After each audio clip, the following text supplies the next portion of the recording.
morning, good afternoon, good evening. Zimbabwe has failed to hold free, fair, and credible elections for 45 years and counting.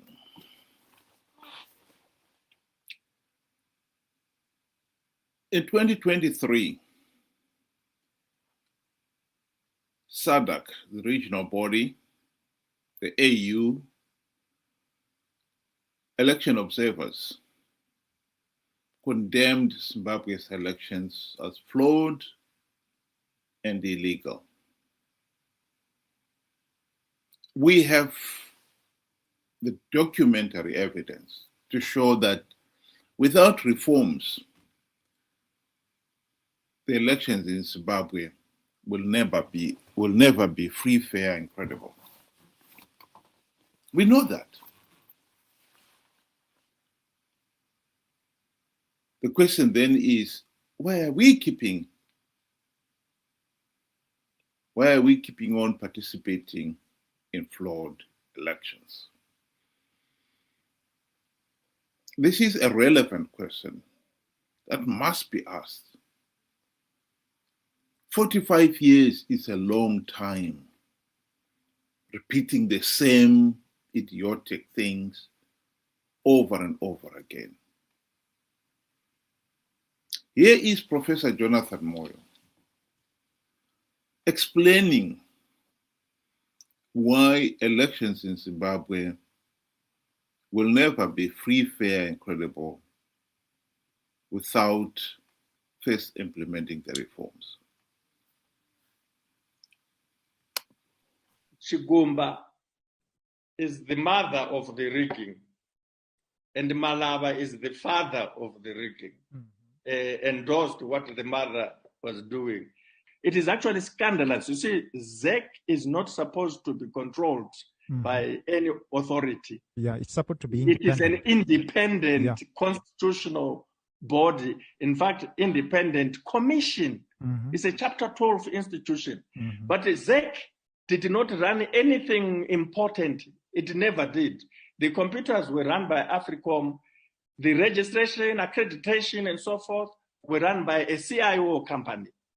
So between the CIO and the army, they ran the processes, the operations, using their instruments.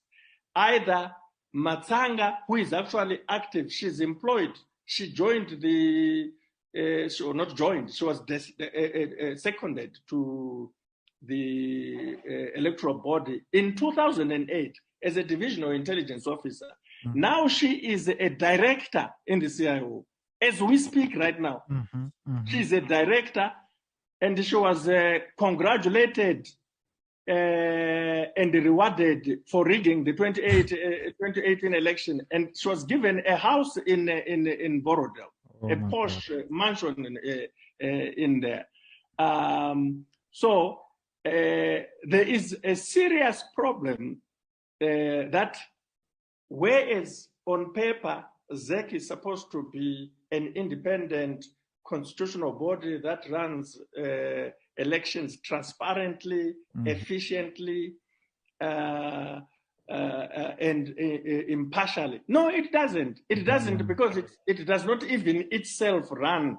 The elections are run for ZEC by the securocrat.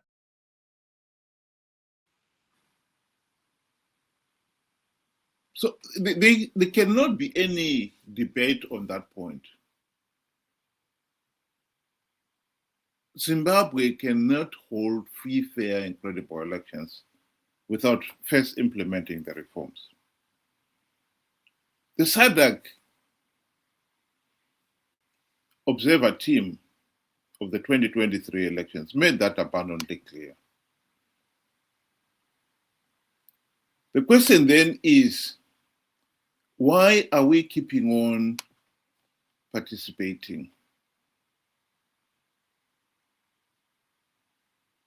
Mnangagwa himself, after the SADC damning report came out,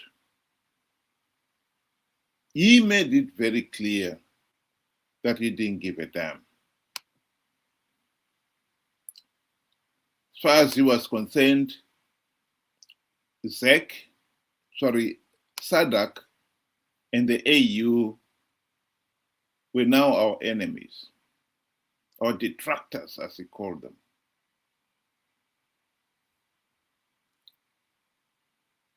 Here he is restating that point.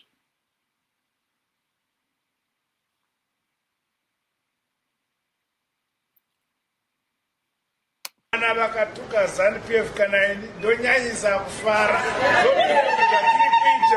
zvakanaka. Ukavona vavengi vako vachikurumbidza unenge uchikanganisa. Ukavona vachiti Zanu PF yakaipa, farai. You are doing correct things for your country. Hongu takaita maelections edu kuna vamwe vaitaura zvisina musoro zvikanzi maelections anafamba zvakanaka ndezvavo.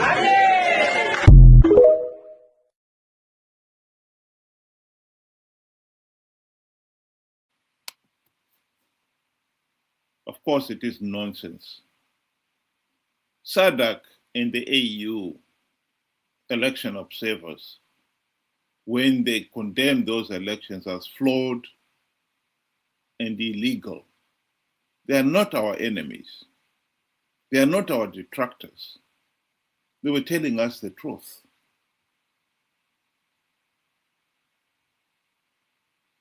What Mnangagwa was demonstrating there is that the regime has no intention whatsoever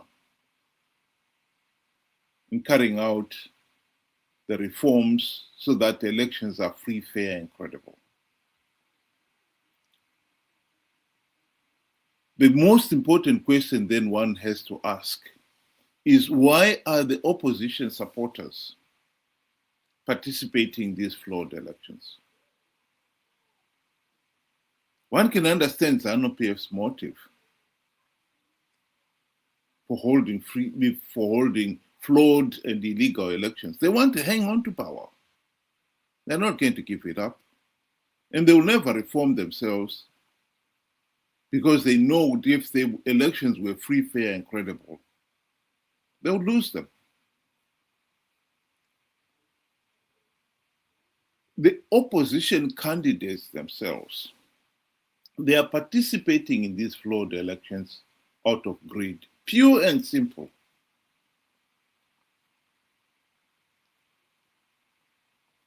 Even after SADC and the AU condemned 2023 elections,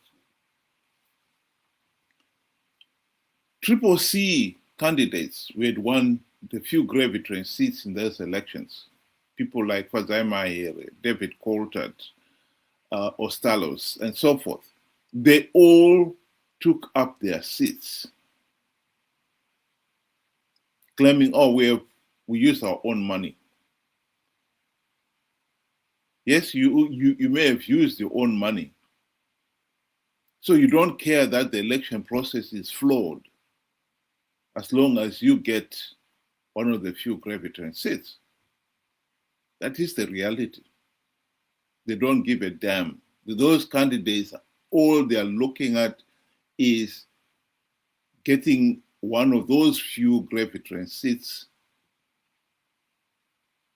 and they're sitting pretty. Zanu PF is giving away those few gravitating seats because they know, they've got the common sense to know that in this day and age, winning 98%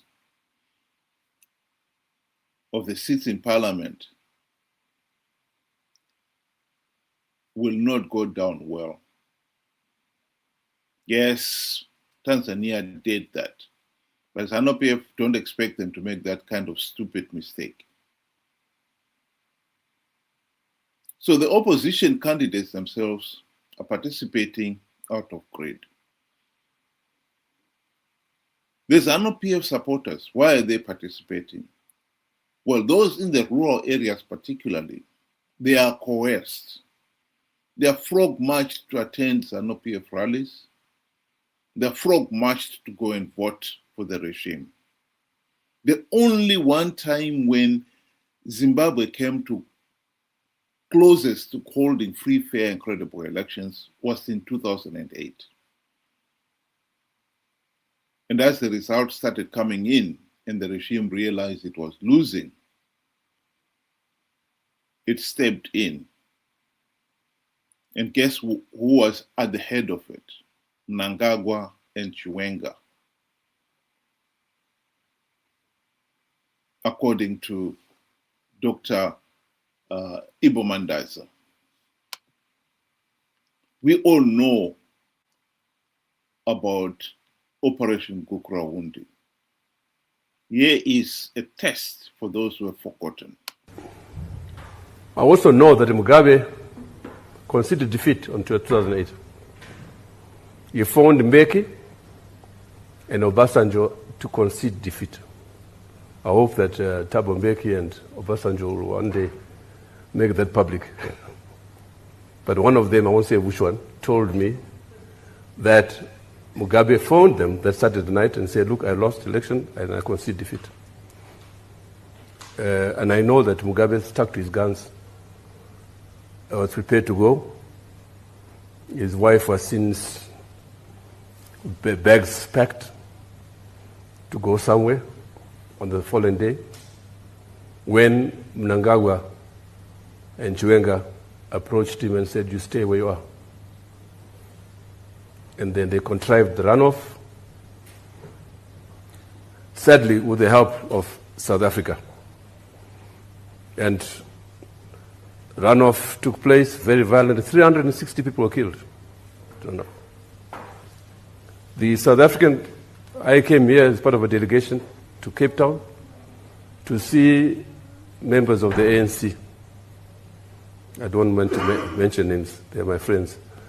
I saw them, and through them, a cabinet committee subcommittee of South African cabinet was set up on the Zimbabwe issue. It was on the basis of that cabinet committee that South Africa did not recognize the runoff. And indeed, it was the basis of that committee that Thabo sent the generals to South Africa, to Zimbabwe. I met them, and I was one of the few to have read the report, because I was flying to Joburg in the company of General Romano, who was a friend. He passed away, no? That's why, yeah. And I also took people who had lost their hands in the violence to the South African embassy in Harare. And Romano broke down in tears. How can a liberation movement treat these people like that? He was a broken man. So there's no doubt at all here in South Africa as to the brutality of the regime in Harare. So it amazes me, it angers me, in fact, when I hear the nonsense coming out of people like Mbalula's mouth. They know it.